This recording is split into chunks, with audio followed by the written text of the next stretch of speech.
Fala, Rovai, o editorial do Fórum 11:30, queridas, queridos e querides.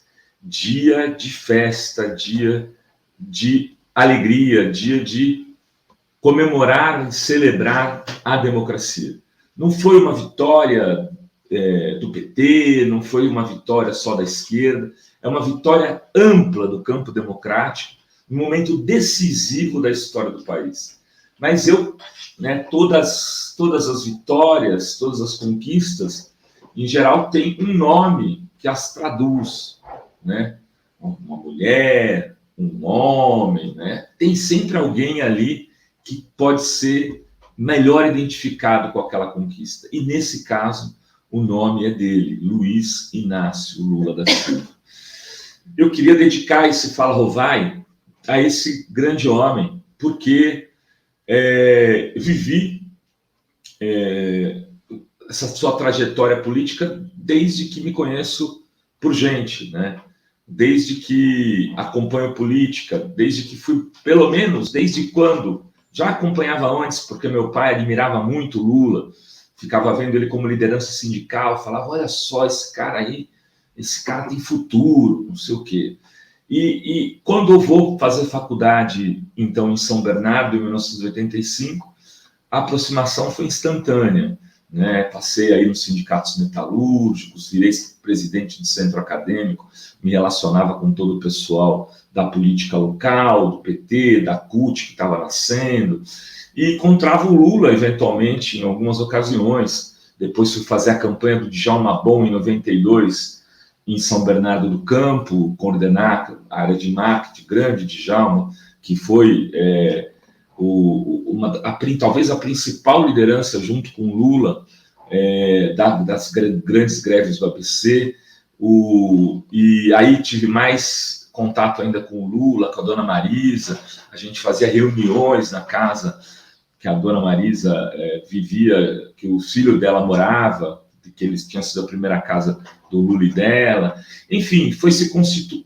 Eu acompanhei um pouco de perto essa história.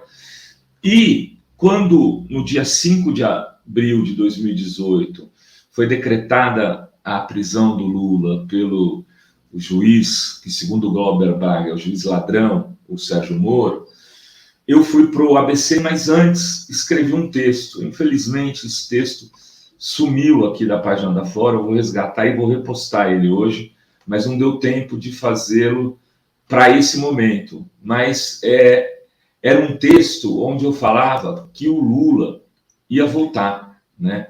Ela começava mais ou menos assim: a volta de Lula é tão certa quanto os objetivos do golpe. O golpe não está cumprindo o seu roteiro para melhorar a vida do povo. E isso fará com que o povo lembre e deseje cada vez mais aquele que lhe permite sonhar. Assim, em milhões de brasileiros, um pouco de Lula. E isso se verá cada dia mais nos próximos tempos, até que o herói seja resgatado nos braços do povo para viver seu fim épico. Né? A dimensão do Lula é uma dimensão épica, do herói que precisa descer lá nas profundezas e viver a grande dor para ser ressuscitado e se tornar magnífico, se tornar esplendoroso, se tornar aquela grande referência.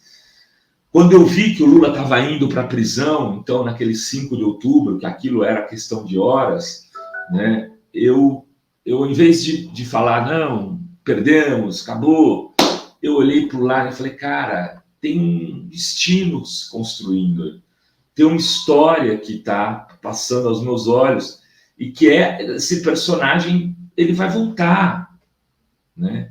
Ele vai voltar e ele vai ter o seu fim épico, porque a história do Lula é épica, de um cara que enfrentou 20 e poucos dias numa boleia de um caminhão para sair de Garanhuns, né, e vir ali para o Itapema, no Guarujá, busca do pai que tinha saído e deixado a família, né, encontra o pai já com outra família, com outra mulher, a dona Lindu carregando aquela filharada toda, né, um resistente que sai depois do Guarujá porque o pai maltratava a família e vai para São Bernardo, vira torneiro mecânico, vira presidente do Sindicato dos Metalúrgicos, sai candidato em 82 a governador, cria o PT, cria a CUT. Quer dizer, essa história toda não seria apagada por um leviano como o juiz Sérgio Moro, não seria enterrada por golpistas como Michel Temer. Essa história tinha que voltar, essa história tinha que ser reconstruída. O fim teria que ser este fim que a gente começou a viver na noite de ontem. O Lula voltando nos braços do povo, como que, sem falsa modéstia, eu previ naquele texto de 5 de abril de 2018 que isso aconteceria. Né? Ah, por quê? Podiam ter matado o Lula na prisão? Podiam, mas não dá liga. A história do Lula não permite esse tipo de final.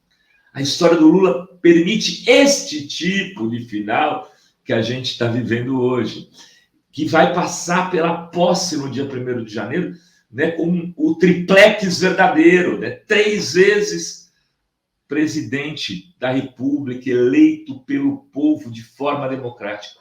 E é preciso exaltar, sim, o gigantismo desse ser humano, porque eu tenho familiares da idade do Lula que já estão com Alzheimer, que já não conseguem mais tomar decisões pela sua vida, já estão tendo que ter cuidadores. O Lula não, o Lula está fazendo um discurso de meia hora, 40 minutos, depois de tudo que ele viveu nessa campanha, na madrugada, como fez ontem. Um discurso forte, firme, um discurso onde ele engrandece a classe trabalhadora, onde ele ressalta o papel das mulheres na luta política, um discurso onde ele firma posições em relação às liberdades, à democracia, à amplitude do campo que o elegeu, um discurso fortíssimo, de um vitorioso imenso. Ah, mas foi só 51-49, Rovai. Como diz a Sinara, o nosso Françoel, a esquerda Ibis é foda. Ela nunca se contenta com nada. Né? Assim, Lula derrotou o Estado. Bolsonaro investiu bilhões de orçamento secreto, de vales para tudo quanto é coisa, para Uber, para taxista, para Uber não, para taxista, para caminhoneiro, que estão agora querendo parar o país. Estão dizendo que foi fraude, porque a fraude, na verdade, era o dinheiro que eles receberam injustamente. É um absurdo, eu sempre falei isso. Absurdo que caminhoneiro receba dinheiro do imposto dos trabalhadores que está passando fome. Não é para isso que tem que ir o dinheiro. O caminhão tem que ter o preço do combustível repassado e acabou. Não é assim, a gente vai dar dinheiro agora para categorias que estão trabalhando, faz sentido isso. Taxista. Qual o papel social do táxi, queridos e queridos? Nenhum. O pobre não anda de táxi. Taxista, cara, se resolva. Né? A gasolina tá cara, vota no Lula. Não, o Bolsonaro foi lá e deu dinheiro. Eu sempre denunciei isso aqui, nunca tive medo de falar esse tipo de coisa. Muito pelo contrário, achei que o PT não devia ter votado aquela questão e assumo aqui, continuo achando isso. Desses auxílios todos, deveria ter denunciado e jogado para frente. Esses auxílios tiraram uma boa parte dos votos do Lula. Essa grana distribuída, como também o crédito consignado. O crédito consignado foi fundamental para que o Bolsonaro crescesse esses 7 milhões de votos no segundo turno. É a operação segundo turno, foi crédito consignado na veia. Teve gente que mudou de voto, sim. Enfim, o Lula ganhou contra tudo isso. Essa vitória, como eu falava hoje para uma rádio argentina, ela é maiúscula. Ela é difícil explicar e só ele venceria. Nenhum outro venceria o Bolsonaro. Se não existisse Lula e esse homem predestinado a essa história épica, o Brasil entraria numa ditadura de 20 anos ou mais.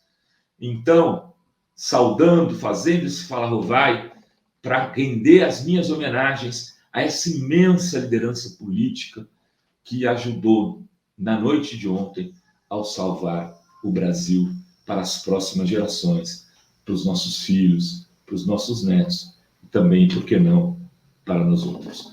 Era isso que tínhamos para hoje neste Fala Rovai. Beijos, beijos e beijos a todas, todos e todos.